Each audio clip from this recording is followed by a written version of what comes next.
Kunjabihari Jaya Radha Madhava Kunjabihari Gopi Jana Bala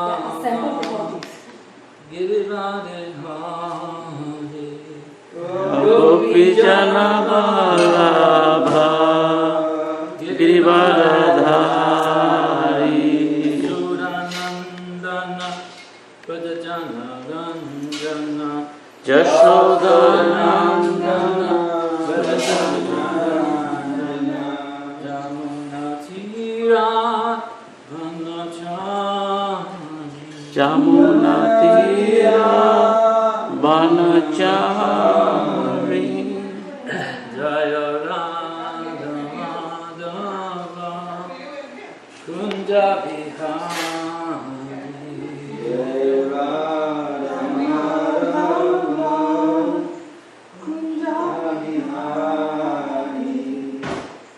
So, okay. Om Namo Bhagavate Vasudevaya. Om Namo Bhagavate Vasudevaya. Om Namo Bhagavate Vasudevaya.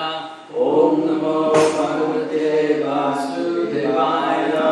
Om Namo Bhagavate Vasudevaya. Om Namo Bhagavate Vasudevaya. Narayanam Namaskritya Naram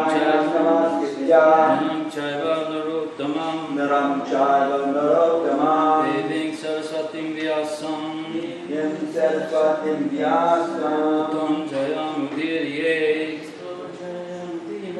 Before reciting the Srimad Bhagavatam, which is our very means of conquest, we should first offer our respectful obeisances to the Supreme Personality of Godhead, Lord Narayan, to Narayan Rishi, the supremest human being, to Mother Saraswati, the goddess of learning, to Srila Vyasadeva, the author, and to Srila Prabhupada, our spiritual master. Namo Vishnu Vidaya, Krishna Prastaya Bhutale, Srimati Bhaktivedanta Swamiti Namane. Namaste Saraswati Deve, Gauravani Pujanine, Nivasesha Sunyavadi Pastita Desatarni. I also feel it's appropriate on the appearance day of Bhaktivinoda Thakur, and this class will mainly be about Bhaktivinoda Thakur.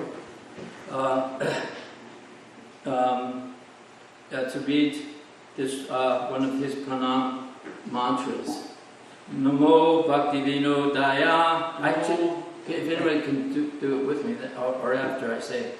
Namo Bhaktivinodaya. Namo Bhaktivinodaya. Satchit Anandanamine. Satchidanandanamine. Gora Shakti Swarupaya. Gora Shakti Swarupaya. Rupanuga Varayate. Rupanuga Varayate. I offer my respectful obeisances unto Satchidananda Bhaktivinoda, who is transcendental energy of Chaitanya Mahaprabhu. He is a strict follower of the Goswamis, headed by Srila Rupa Goswami. So today's verse from the Srimad Bhagavatam, first canto, chapter 17, is text 5. So the Sanskrit is Kas Tvam Mak Charane Loke Kastvat Kastvam Mak Charane Loke Charane Loke Balad Damsi Abalam Bali Baladamsi Abalan Bali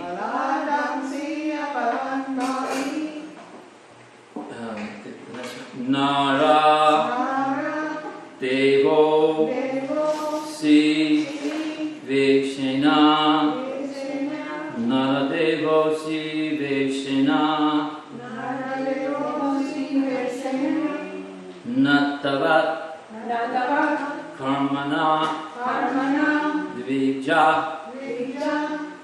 Natavat Karmana Dvija. So, Kastvam Mach Charane Loke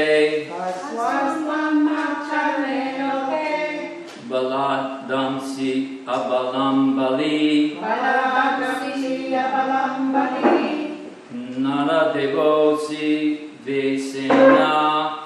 It's a ne or it's a na? It's not, so what did I say? Ne. You said na. It says ne here. Well, it's N-A-R-A. I might have said it wrong. Naradevosi Vesena. Naradevosi Vesena. Is it written correctly? It's an E. S-E-N-E. It does. It isn't. It isn't? Where are you saying there's? Naranosi devosi bes V-A. Vaishnav. No, it's Vesena. Oh, sorry. It's okay. We all make mistakes. I can attest to that. Natavat karmana dvija. That's the next line, but she's in the way. Sorry. So natavat karmana dvija. Okay. So kastvamat charane loke. Baladamsi abalambali. Naradevosi vesena. Natavat karmana dvija. Kastvam mach charane loke. Baladamsi abalambali. Naradveyosi vesena. Natavat karmana dvija. Any brave souls? Kastvamacharane loke. Kastvamacharane loke. Baladamsi abalambali. Baladamsi abalambali. Narodevosi vasena. Naradevosi vesena. Natavat karmana dvija. Kastvamacharane loke. Kastvamacharane loke. Baladamsi abalambali. Baladamsi abalambali. Naradevosi vesena. Naradevosi vasena. Natavat karmana dvija. Natavat karmana dvija.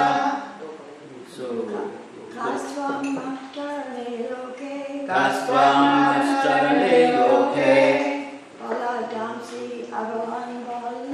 Baladamsi abalambali. Naradevosi vesena. Naradevosi vesena. Natavat karmana dvija. Natavat karmana dvija. So, she's actually been studying the Brahma Samhita, by the way.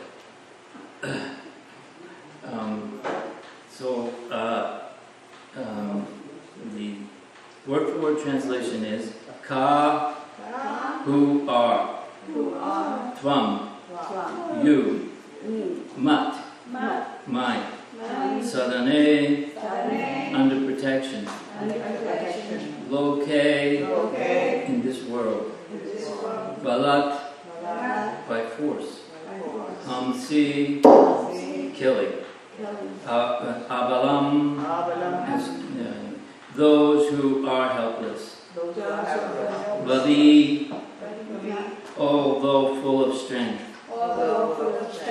Naradeva, man God, Asi, appear to be,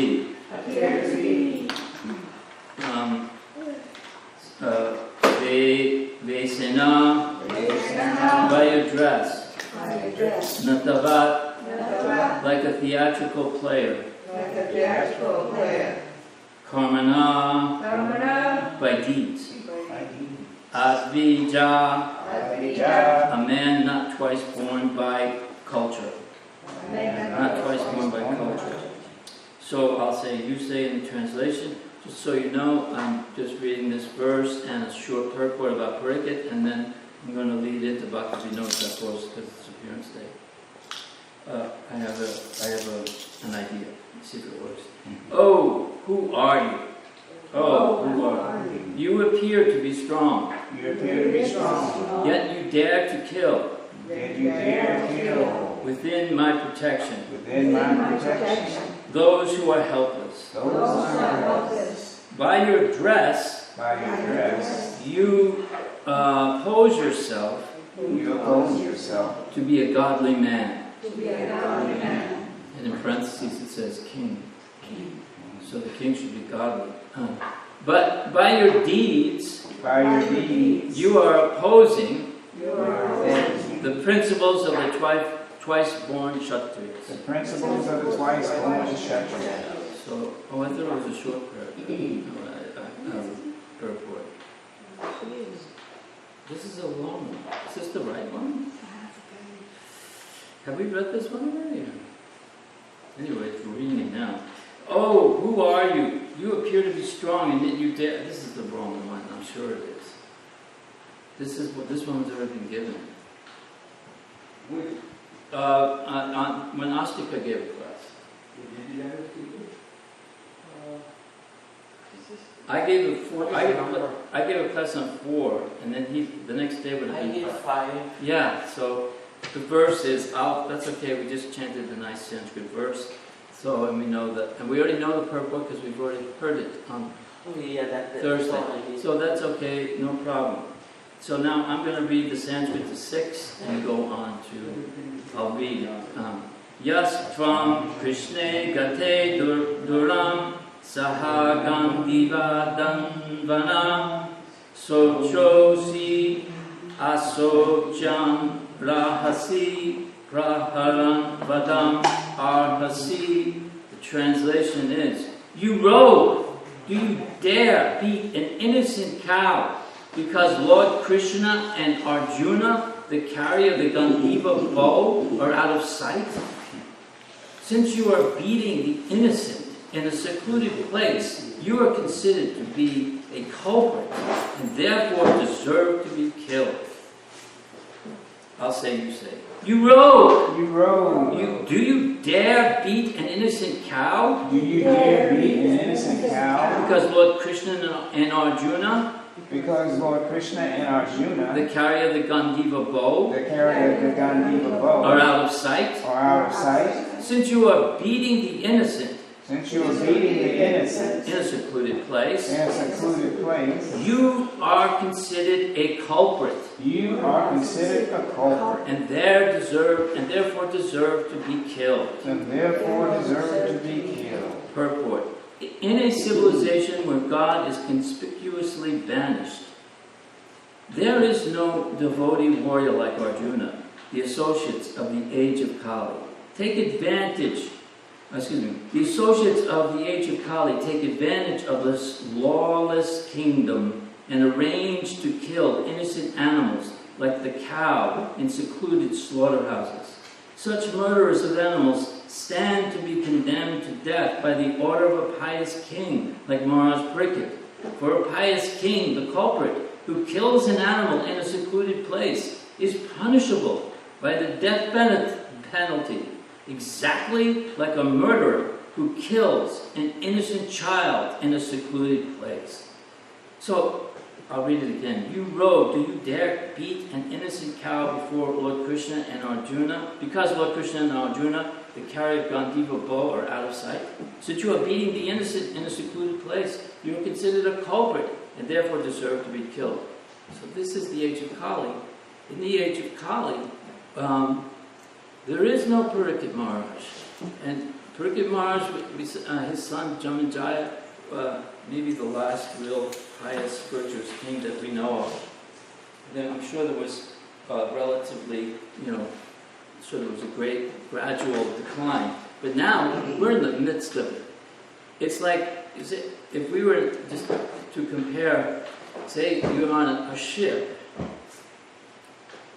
and it's the middle of the night, and there's a huge storm. It's like, picture some old ship with the sails and everything, and everyone's seasick and they're throwing up, and it's just, you can't even see your hand in front of your face, it's so dark, and the wind is blowing, These waves are splashing on your face. You have no idea where you are or where the shore is. You know you're close, you think you are, but you have no idea. And then you see a beacon of light flashing. And there you know, that's safe harbor. I can go and take shelter.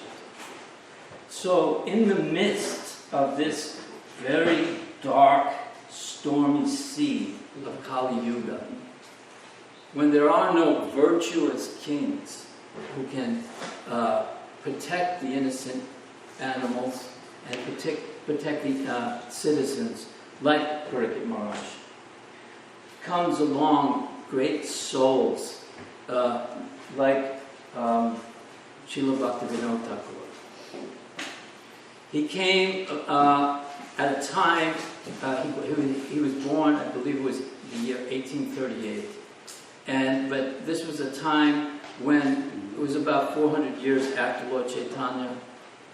And the Vaishnavas had become somewhat confused. And there was like at least 11 Apasampradayas, meaning they were appearing to be Vaishnavas, but they were misusing Vaishnavism for various irreligious activities. Like two of the owl, bow. There's actually one called Sahaja. There's a list of them somewhere. And Bhaktivinoda Thakur comes along, and in this darkness, when Vaishnavas are not respected or understood, even in his own family, they're not necessarily very religious. His grandfather had some religious tendencies. So, Bhaktivinoda Thakur was born. His great-grandfather or his great-great-grandfather was one of the founders of Calcutta. So it was a very wealthy family.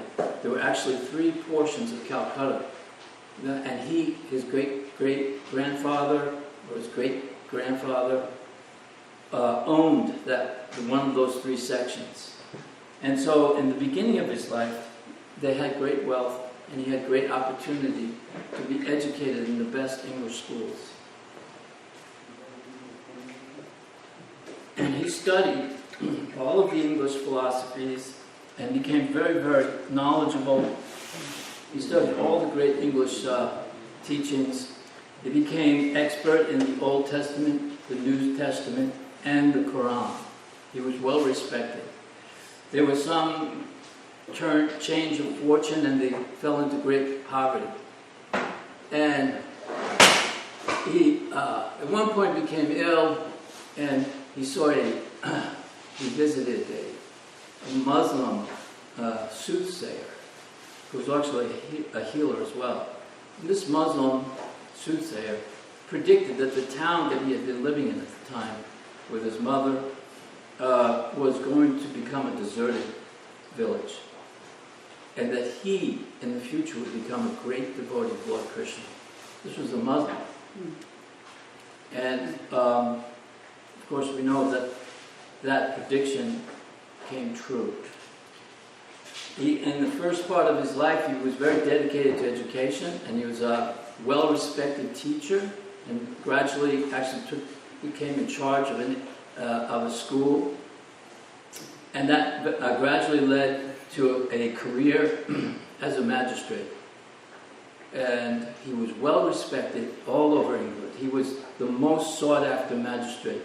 All the districts in England during the Raj wanted his services. In India, but what? What did I say? Well, I meant the English in India. You know, the English rulers in India wanted his services. And so, and the point is that what Bhaktivinoda Thakur teaches us is that he wasn't a great renunciate, he wasn't a sannyasi, he wasn't a Babaji. What he was a grahasta who worked in government service as a judge, a magistrate. He had a wife possibly a second one after one died, I believe, and 10 children that he had to maintain. And he had a gradual progression into understanding after studying all the Western philosophies and Christianity and the teachings of Muhammad. He came across the Srimad Bhagavatam, and here he found all the answers he was looking for. And then he came across the teachings of Lord Chaitanya, Krishnadas Kaviraj's book, and it completely transformed his life. And he realized that that great soul, Lord Chaitanya, had just been on the planet 400 years prior. And he became totally devoted to those teachings. But even before this, he was already recognized as a great writer. He actually had established a different new style of poetry in Bengal before all of this happened. One poem was called The Sannyas, and the other one was the Deserted Village, which was based on the town that he had used to live in. And they were very widely respected. He also wrote a 2-volume book about Alexander the Great and his dealings, his battles with India. It was an historical book. And that was also widely respected. But as a magistrate, he was sought after, and his rulings and his writings were used all over India, even by the English. They thought that he really had a grasp of the law, and he was an extremely strong and just person. So they went out of their way to make sure that he was going to be satisfied. At one point, even they built when he was over in Bengal, they built a rail station, or the track, near his house so that he can easily get to, I think it was Krishnagar, so he could go to perform his duties as a magistrate. But while he was stationed in Jagannath Puri as a magistrate, when he first got there, the temple was, the worship had fallen into great, it had fallen down in its standards. The pujaris were not a very good character. They had bad habits, and things were not being done in a regulated way. He took charge of that. He made sure that anyone who was to serve in the Jagannath temple had to be of the highest standard, Brahminical standard, with no bad habits, all completely virtuous, and that he then established that the temple should have, the deity should have 56 offerings, and every single one of them was on time. And those 56 offerings are still going on to this day. We have 6. It's not easy to do 6. Because this is Jagannath Puri, so you probably have many families and many people that go back for generations that their cherished desires to serve in the Jagannath temple.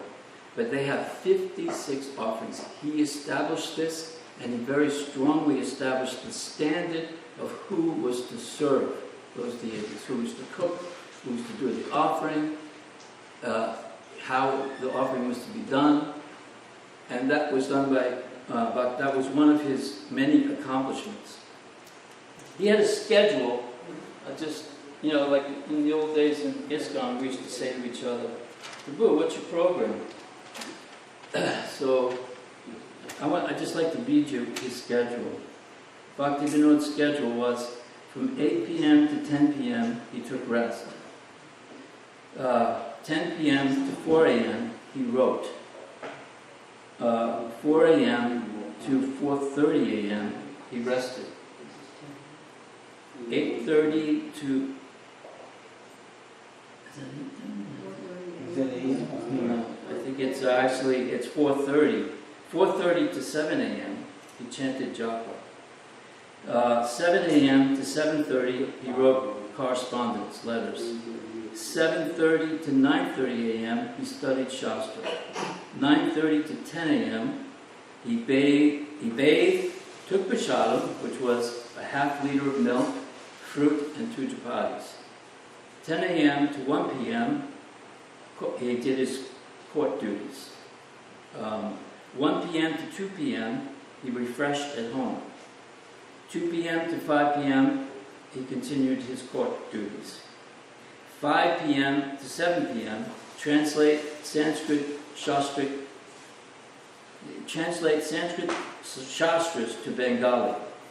7 p.m. to 8 p.m. bathed, took prasadam, half liter, milk, rice instead of fruit, and then 2 chapatis. So it was a total of 3 hours sleep, 8.5 hours of writing. Japa and study was 4.5 hours, and work was 6 hours. I mean, we can't imitate this. But the idea is that, you know, we talk about like how in Kali Yuga we can't go around with a sword and stop the killing of innocent animals. And Prabhupada was very much opposed to devotees even chanting in front of slaughterhouses. When some devotees did that in Australia, he was very upset and angry about it. But he did want kirtan. And you can see, also, here's the point is here, what I'm trying to say is that Bhakti Vinod Thakur was a householder, and he maintained 10 children. And he wrote, I mean, on the back of this book, there's, which was written, it's called the Seventh Goswami. There's a list of all of his writings. And it's absolutely amazing.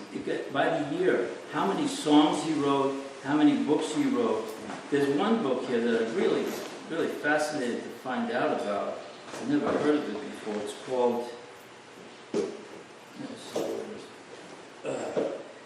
it's a book about Lord Chaitanya, and he compares Lord Chaitanya's philosophy to the Greek philosophers and to the Western, like this French, Italian, German, English philosophers.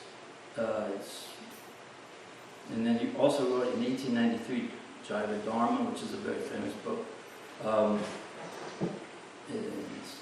In 1893, he wrote the Gita Bali in 1893. He wrote Gita Mala, which is a garland of songs containing 80 nectarian songs. He wrote in 1893 the Baula Sangita, Songs of the Mad Wandering Saint. I mean, he was very prolific in 1893 alone. And also this one here, Tattva Viveka, which is in this book, Thakur Bhakti Vinod discusses the different precepts of Sri Chaitanya as compared to the ideas of other philosophers like the Oriental and Western. He mentions the Greek philosophers and the Italian and the French, the German, the Chinese, even the Indian philosophers, the English philosophers. And this book is composed of 48 Sanskrit verses, each with an exhaustive Bengali commentary. The first realization of 33 verses is entitled Realization of Eternity, and the second realization of 15 verses is entitled Realization of Eternal Consciousness. So he also in 1893 wrote Saranagati, the attainment of shelter, Saranagati. I was saying it incorrectly, Saranagati. All of that was happening in 1893. Just imagine. He said he did all of these things as a householder. He didn't have to be a sannyasi. In the beginning, you see these letters that Srila Prabhupada would write to people, some of his first disciples, saying, you don't need to leave your job. You can stay in your job as a social worker. And you can practice Krishna consciousness as a household. and followed the example of Bhaktivinoda. I remember specifically, this was an inspiration to Amarendra Prabhu and Balavanta Prabhu. And as a matter of fact, in 1973, on this day, Balavanta announced his candidacy for the... First he ran for his first political campaign was for state House of Representatives. And then the next year he ran for mayor of Atlanta. And Prabhupada was very enlivened by this preaching. It was very successful. And the inspiration for it was Bhaktivinoda Thakur. So there's so many other accomplishments of Bhaktivinoda Thakur. Of course, the famous one that we know of is there was a yogi who had a very large following, perhaps several thousand. He had mystic powers, and he was claiming to be Krishna. What he would do is he would sit in front of a fire in a yogic posture, and he could lean into the fire and then come out. And everyone was amazed. And he had some other mystic powers. And then he had two associates. He was Vishnu, and his associates were Brahma and Shiva. And in this way, he would use this mystic yoga to exploit young women in Ras Leela. And when Bhaktivinoda heard about him, he went to see him immediately. And he said, "Why don't you and I come to see Lord Jagannath from Jagannath Temple?" And his response was, "I don't need to go see some hunk of wood. I am Vishnu, the living Vishnu." As soon as Bhaktivinoda heard that, he immediately had him arrested. He was very strong. And he had the power to do it. So during the trial, which lasted quite some time, this yogi had these powers. One of Bhaktivinoda's children, a daughter, became very sick for one day, very high fever. And people were concerned, maybe you should just let this one go. He just said, no. Even he, on the final day or days, became very, very ill, very sick, very high fever. But still he pursued this case. And this man, the other side of this story is that the real big mistake this man made, of course spiritually we know, was that he was saying that he was Vishnu and he was imitating Krishna's Rasa Leela and he offended Jagannath. But he also said that he could drive the British out of India. So the British wanted Bhaktivinoda to deal with this man. Bhaktivinoda's motive was because he was offending real teachings of the Bhagavatam and Chaitanya Charitamrita. That explains how he could successfully legally arrest him. Exactly. Yeah. Oh, and also the British did respect that the religion, each one of the, whether it was Muslim or Hinduism, their principles should be respected, but they shouldn't be any imitation either. And at that time, really, quite frankly, Hinduism, better be either a Christian or maybe even better yet, an atheist, because Hindus, they were just like some kind of hodgepodge mixture of mythology and superstition. It was very unclear what Hinduism was until the time of Bhaktivinoda, who established the philosophical basis of the Bhagavatam and the teachings of Chaitanya Charitamrita, and the comparison with the great thinkers of the West. And we know that the British, Prabhupada, I've heard on 2 lectures, Prabhupada said that the British were trying to undermine the teachings of Vedavyas. They, as a matter of fact, Prabhupada said that Darwin had read the Padma Purana, where it describes the soul's transmigration from one body to the next. And it basically follows the evolutionary process. And this is where Darwin got his idea for evolution. Srila Prabhupada says this in 2 different lectures that I've personally heard. Once in Vrindavan, I don't remember the exact date. And in the Padma Purana, it describes how you start from these lower one cell and you gradually rise up to the aquatics, to crawling creatures, to beasts or trees, things like that. And it's very, I don't know the exact one stage after the other, but Darwin copied that, but he left out the soul. They wanted to defeat the teachings of Veda Vyas, of the Bhagavatam, of Lord Chaitanya. They were threatened by it. It was superior. And they made the British, the British made the Indians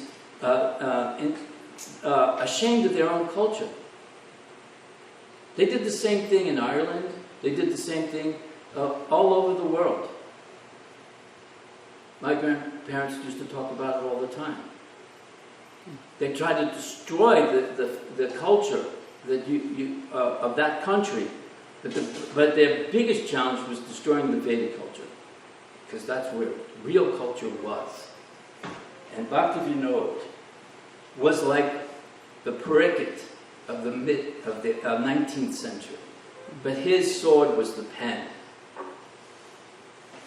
He wrote some. So anyway, I never finished the story about the yogi. I went off on a track there. I forgot. Sorry. So he sentences him to, I think he gets 18 months. So then after he's convicted, one Dr. Walters shaves his head. And actually the yogi was getting all of his power from his hair. And during this whole period while he was in jail, he had stopped eating and drinking. He had been fasting. And as soon as they shaved his head, he lost all his mystic powers and he collapsed, almost dead, because he hadn't been eating or drinking.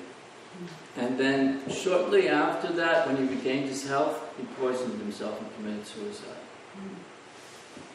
So there's also a very interesting story that's in the book, the trilogy about Bhakti Siddhanta by Bhakti Swami. I've read it before, but it's worth reading again about Bhakti Vinod, because it shows the power of this personality. In 1885, Srila Bhakti Vinod Thakur apportioned part of Bhakti Bhavan for the Vaishnava Depository, which consists, I think, is this the right one? Yes, it is. This is the right spot. Okay. I don't know what you're talking about. Where did that sentence has Bhakti Bhavan of the Vaishnava. I'm not really positive. I'd have to read the whole thing. Okay. So, it's going to tell us in the next part of the sentence, which consisted of a library adjoined by a press called Sri Chaitanya Yantra, and thereupon resumed the publication of Sajjana Toshani. He trained and engaged Bimala, who is Bhakti Siddhanta Saraswati, in all aspects of its printing and publishing, including editing, proofreading, typesetting, and operating the machines. Bimala even learned the mechanics of the presses, including detailed knowledge of all their components, and could diagnose and repair malfunctioning equipment. I don't remember reading that. Who could do that? Bhakti Siddhanta. Really? Yeah. Also in 1885, Srila Bhaktivinoda Thakur took Bimala along with other sons to visit a few places of Lord Chaitanya's pastimes in Bengal. Arriving late one evening in the outskirts of Kulina Gram, a settlement whose former inhabitants were very dear to Chaitanya Mahaprabhu, the father and sons were accorded repose in a temple. Next morning, upon entering the hamlet, they were asked by some local residents where they had come from and where they had spent the night. Upon hearing the answer, the village men amazingly asked, quote, "How could you have slept? No one can stay there peacefully, for it's haunted by a Brahma Rakshasa who pitches stones and brickbats at anyone passing after dusk." End quote. Srila Bhaktivinoda Thakur replied, yes, that ghost did try to disturb us, but I loudly chanted the Hare Krishna Maha Mantra. Hare Krishna, Hare Krishna, Krishna Krishna, Hare Hare, Hare Rama, Rama Rama, Hare Hare. And he went away. Learning that he was Srila Bhaktivinoda Thakur, whom they already knew of, some having read his books, the villagers became most obeisant. Obeisant? Obeisant. It should be, I guess, obeisant. And further questioned, quote, how did you quell that ghost by chanting Hare Krishna? Previously, he was the priest of that temple, and he chanted Hare Krishna throughout his life. How did he become a ghost? And how could your chanting expel him? Srila Bhaktivinoda Thakur told them that the priest must have vibrated only the syllables of the name, thus producing a physical, lip-deep sound, lacking spiritual essence. When Bhaktivinoda asked about his character, they replied, he was no good. He was not good. He committed many sinful acts, but he used to recite Harinama almost constantly. Srila Bhaktivinoda Thakur further explained why the priest could not have been truly chanted. Quote, sinful people, with the intention of acquiring wealth and reputation, make a show of kirtan, but that is merely cheating. As stated in Srila Jagadananda Pandit's Prema Vivarta, Asadu Sange Bai Krishna Nama Nahem Hoy, Nama Shara Bahiroy, Bate Nama Kabo Noy. Naya. Those not in the association of authentic devotees cannot actually utter the holy names, even though they may externally vibrate the sound Krishna. That is not actually the name of Krishna. Quote, the name of Krishna is non-different from him, and thus completely pure and spiritual. Krishna Nama does not allow himself to be plundered by materialists. This man never actually chanted Hare Krishna, only Nama Aparad. Because of severe offenses to the holy name, he became a ghost. The man then asks, can he ever be released from that wretched condition? Srila Bhaktivinoda Thakur said, if he hears the real name, or the proper explanation of Bhagavad Gita or Bhagavatam from a bona fide sadhu who has a genuine connection with Krishna, then he can be liberated from ghostly existence. Henceforth, all troubles caused by this specter ceased. The villagers then realized that Srila Bhaktivinoda Thakur was himself that caliber of exalted sadhu, whose pure kirtan had the power not only to exorcise unyielding ghosts, but to deliver the entire universe from the maelstrom of material life. And then it says that back in Calcutta, Srila Bhaktivinoda Thakur continued his writing Sri Chaitanya Shikshamrita and regularly read the manuscript of to Bhimala and others.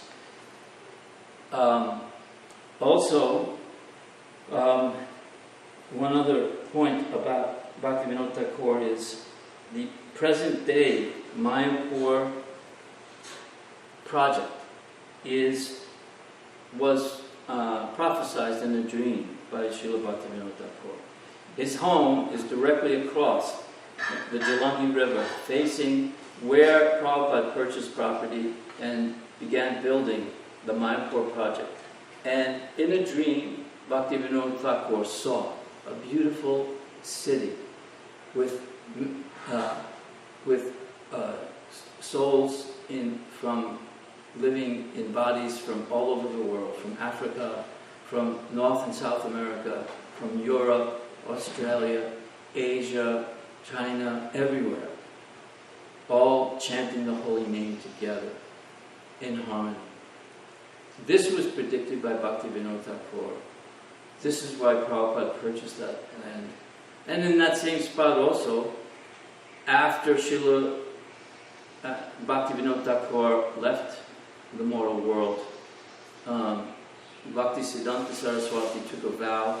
I can't remember whether it was 9 billion names of God, rounds he chanted, some enormous amount of rounds in that same spot where the Mayapur project is.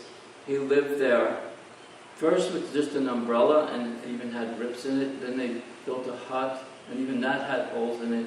And he just would chant something like 167 rounds a day. And it took him something like 5 or 6 years or 8 or 9 years. Yes, I think it was 10 billion name. No, 10 billion. It's called Shatakoti. 100 crore means 10 billion. And it's similar to what Haridas Thakur. Yeah. Haridas Thakur was 10. Haridas Thakur was chanting the same amount of rounds a day, but I think I don't know whether or not he put a ceiling on it. And actually tomorrow is the disappearance day of Srila Haridas Thakur's day, the Namacharya. And I believe Bhakti Jesse is going to, I discussed it with him this morning. I asked him if he could find anyone who would do a reading tomorrow morning for the devotees instead of class. And he said he would look, and I asked him to look in the mirror. And he laughed, and so I think he's going to come and read the Haridas Thakur pastime, which would be very nice. I'm sure there's other things. If you don't mind, I have a very fond attachment, and I won't read the whole poem. It's just parts of it, because one of these poems that he wrote, actually the Murari band turned it into a song. And I'm not going to sing it for you because I'm not a singer, but some of the some of the verses that we used were, alas for those who spend their days in festive mirth and joy, the dazzling, deadly liquid forms their heart for air employ.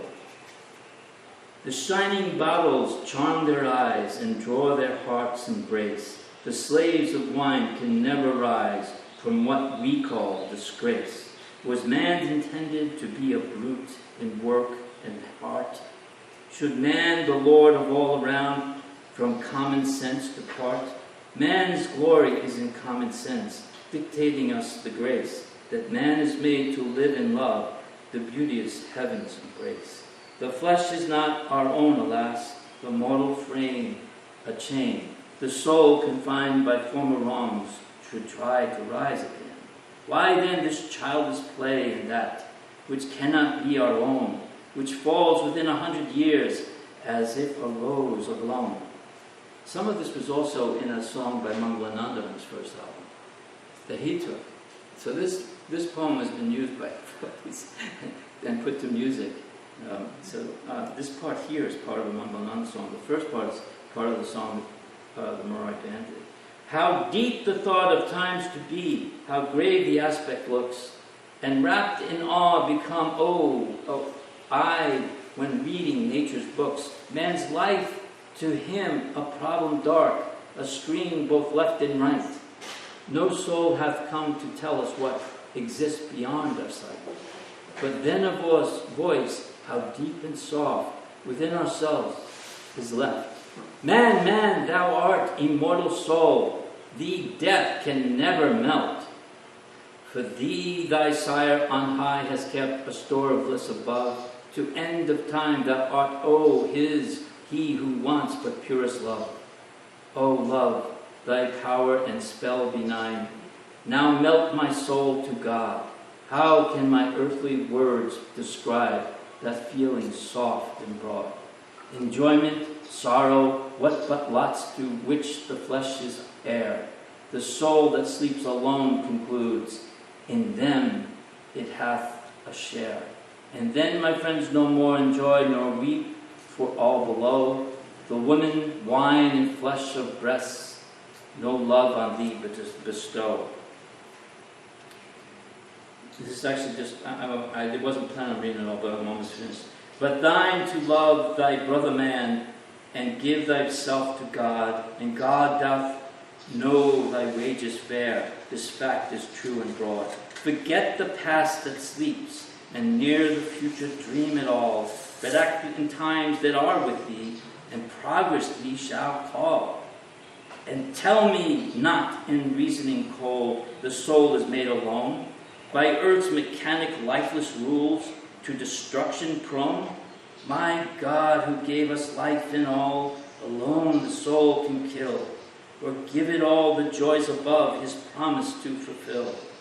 So push on thy onward march. This was the chorus that we used in the song. So push on thy onward march of soul, against an evil deed that stands with soldiers' hate and lust. A hero be indeed. Maintain thy post in spirit world as firmly as you can. Let never matter push thee down, and stand, O heroic man. O Saragahi Vaishnava soul, thou art an angel fair. Lead me on to Vrindavan, and spirit's power declare. There rests my soul from matter free, upon my lover's arm. Eternal peace and spirit's love are all my chanting charms. Bhakti Vinod Thakur ki Jai. For anyone have anything that I know this other passage I can't think right now, but I wanted to make the point that we're studying about Parikshit Maharaj, and we think it's frustrated because Parikshit is a king, and he has a sword, and he has all the power and justice on his side. We are, just but peasants who have, just come out from, our caves. And we have no power. And it really is Prabhupada. This is Prabhupada always said that Lord Chaitanya began Gandhi's civil disobedience movement. This chanting of the Hare Krishna mantra in the streets. This distribution of the Srimad Bhagavatam and Chaitanya Charitamrita and Bhagavad Gita. This is the real civil disobedience. And as a matter of fact, when there was some problem in Juhu Beach around 1974, around the time of one of the first Gaur-Purnima festivals that included not just but a handful of devotees, but I think all the temple presidents and GBCs were invited. The next year, 75 was the big one where everybody could go. And but during the 74 one, there was a problem in Juhu, and he called all the leaders to Juhu from Mayapur, because they were trying to say that the chanting of the Hare Krishna mantra was a disturbance. And this was an outrage to Prabhupada. How can you say it's a disturbance? There were some other charges, and that's why they wanted to close the temple in Juhu. So he asked Balavanta and others what to do, and Balavanta said, I think we should start a civil disobedience and have chanting in the streets 24, around the clock. And Prabhupada really appreciated that he understood that this was very intelligent.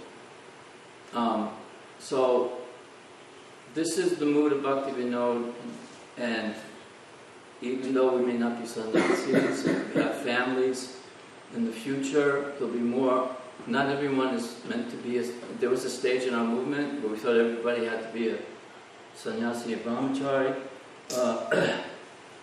But not, actually, we can see by the example of Bhakti Vinod Thakur, he was a real beacon at the darkest moment of Lord Chaitanya's movement after he had departed. He was a beacon of light. It's like, we're in a tunnel of time, of darkness, and you see every now and then someone is holding up a torchlight. It's this way, come! I know the way! And that beacon was for Lord Chaitanya was Bhakti Vinod Thakur in the middle of the 19th century. He passed it to his son, Bhakti Siddhanta, and then to our founder, Acharya Srila Prabhupada. Ki Jai. Jai. Thank you very much. Anyone have anything, some Bhakti Vinod stories? Yes? it seems like the impression that is always maintained and given about India, that they're so poor and polytheistic and all these weird things that they like to say. That's why we need to go there. Well, it seems like that was something before Bhaktivinoda Thakur, and he actually pulled it out of that, but it was true then, are you saying? No, I don't think so at all, because what is poverty? Poverty isn't that you don't have... I'm talking mostly about the polytheistic kind of thing. Oh, well, yeah, no, that definitely is a fact. At that point in Vaishnavism, a clear understanding of what Hinduism, or which is really, well, we're not interested in Hinduism. That is a conglomeration of, polytheistic kind of. But Vaishnavism by Lord Chaitanya and Veda Vyas, that is a very clear understanding that Krishna is the Supreme Personality of Godhead. Men of small intelligence worship demigods, as stated by Krishna 5,000 years ago. So that part is true, but poverty, India was never poor. I mean, the jewels of the British Empire in that tower in England came from England, from India. England made India poor when India got it. Well, it's still pretty wealthy. I mean, they have very large stock of gold. They have incredible amount of jewels, and they're regularly finding these buried treasures from temples that were being hidden. And besides that, like when I first went in 1975, I kept thinking this is a place that I've always heard that they're starving. Mayapur in those days, now it's hard to understand it, but you can see in the old films from 75 and that era, when it was just the Lotus building, I think there was rice fields, there was wheat. I was thinking, these people aren't starving. This is real wealth. This land is so fertile. And I was actually not even that, because I know things, but the image that's promoted about India is... Yeah, they don't have suburban houses, that's true. Did it come from a true time when it was, number one, the polytheism and the confusion of Hinduism? Did it come from a true time before Bhaktivinoda that was true then? They just hung on to it and keep promoting Well, it? I would say that that's partially true from my understanding, from Prabhupada's explanations and others, that other people who have done research on it, that at least in the sense that, there was many Apa Sampradayas that were misrepresenting the teachings of Lord Chaitanya. So what was Vaishnavism was actually, to be a Vaishnava was considered, as a matter of fact, even in Bhaktivinoda's own family, they didn't have any respect for it at all. And there's a name for him, I don't know it, maybe you, Prabhu, know, that he was called Prahlad amongst the Asuras. Because his family was, except for his grandfather, they were not interested in religion. And like I said, it was considered in those days, better you either become a Christian, or maybe even better yet, become an atheist, because then you're interested in science. And that's really the truth. So if you were talking to Christians and they said these things about India, you could say, yeah, there was a time when India had fallen into that, but it's not true, since Bhaktivinoda Thakur is focused on monotheism, and they still have image from before. Yes, that's true. Yeah. But even you read, there were great saints at the time of Bhaktivinoda, but they were in the minority. As far as I understand. I'm not an expert. Yes, Prabhu. I was following along the narrative on the Vaishnava calendar. What you were saying, it was 1500 when Lord Chaitanya started the movement. Right. And it had fallen down in 250 years. At 1750, the influence of the Hare Krishna movement seemed to wane. Yeah, that's what I read too. And these Sahajas came about. Yeah. And it was Bhakti. And so he was born in 1838. And he brought it back Back up in in the mid to late 1800s. in the image of India being poor, as we're finding out now, even Mother Teresa used that to continue Her work. her work. Right. Like, you know, see how the poor, the people Yeah. are, please give. Right. And so people continue to give. And we have an image in our head that people in India live in Yeah, well, but Swap. you know, what the what West. we consider successful life, comfortable life, you know, is not, you know, suburban living isn't necessarily successful. I mean, I would say, I would put it to you that in India, their family life was much stronger than in the West. Even though they didn't have suburban homes, cul-de-sacs. Well, there have been huge famines, Indian people starving to death, but the British created that situation. Well, there was And a they- Dust Bowl in the 1930s where hundreds of thousands of people were dislocated in America, and there was a Yeah. tremendous amount You of you're not understanding what I'm saying. I'm saying that the British promoted, they took yeah, stuff, that's right. and they promoted as the image that That's people right. still believe now. Oh no, That's yeah, what I'm- exactly. Yeah. That's right.